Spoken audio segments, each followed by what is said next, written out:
an untenable situation. The more people you have in these places, the more problems it can create. I think that this ordinance will necessarily help. I don't think, as many have said, that this will be a panacea, that this is a silver bullet, but I think that it will take a necessary and important step towards regaining the dignity and also the control of our neighborhoods. On Saturday, I was up till 2 a.m. because of a house party. I called the police 3 times, and as a result, my house was paid. A 20-foot limb was torn off of the tree and laid to rest on top of a parked car. I have loads of pictures to document this, and probably pictures of parties happening in every single one of these landlord houses. There's permanent beer pong facilities in many of the backyards.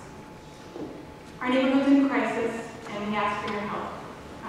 The RH, the high density zone, is where this and other quality of life ordinances are needed the most, precisely because of the density. If high densities can be permitted, then there must be rules and they must be enforced. We have weaknesses, and we have to do a better job protecting our city.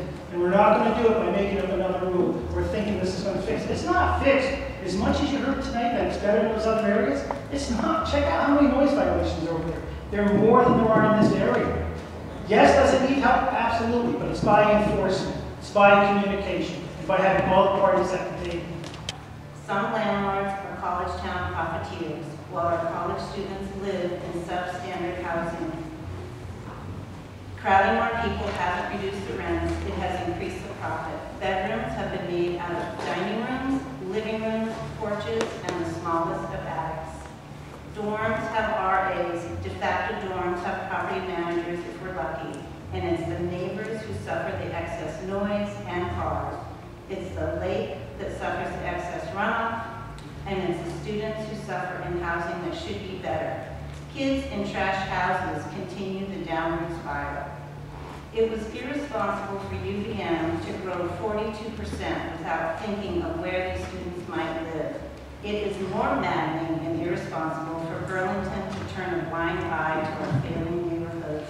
It's important that the council take great care before it proceed with any kind of change to ensure itself that it is not inviting legal challenges, that it is not proceeding in a way that is not only not going to solve the problem, but is going to create additional and different kinds of problems. The long and the short of it is this.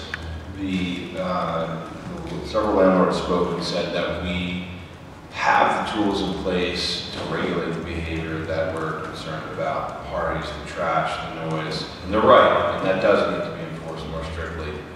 But those are band-aids to attempt to try and patch a chronic issue. And that is the thing that all of those fail to do. The residents that live in that area should not have to be trying to reinvent the wheel year after year. You know, as many people stated tonight, there are problems in the high-density residential districts. There's bad behavior. There is a real shortage of parking, and the housing stock in that district is and has been irreversibly turning into low-quality, crowded housing from what had been single-family homes. In my opinion, the city, by failing to put any restrictions on this zone, made a decision a long time ago to embrace a policy that drives out single families from this neighborhood, and essentially to sell out the many residents, my constituents, our neighbors, for the benefit of the few landlords. I think it's time to change this attitude as a city. You know, I live in Ward 2. Councilor Tracy lives in Ward 2. I would ask the opponents of this change, where do you live? Do you live in this neighborhood? Do you even live in Burlington?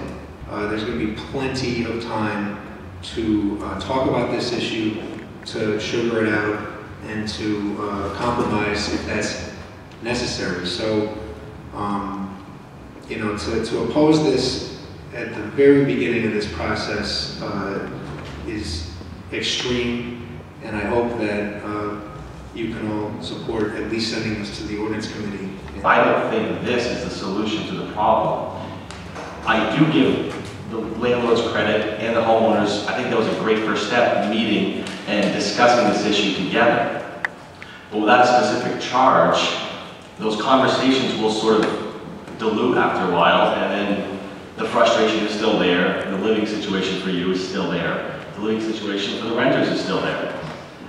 With the increase in enrollment at UVM, we are starting to see these problems in the South End as well, and in places where we have never had these problems before.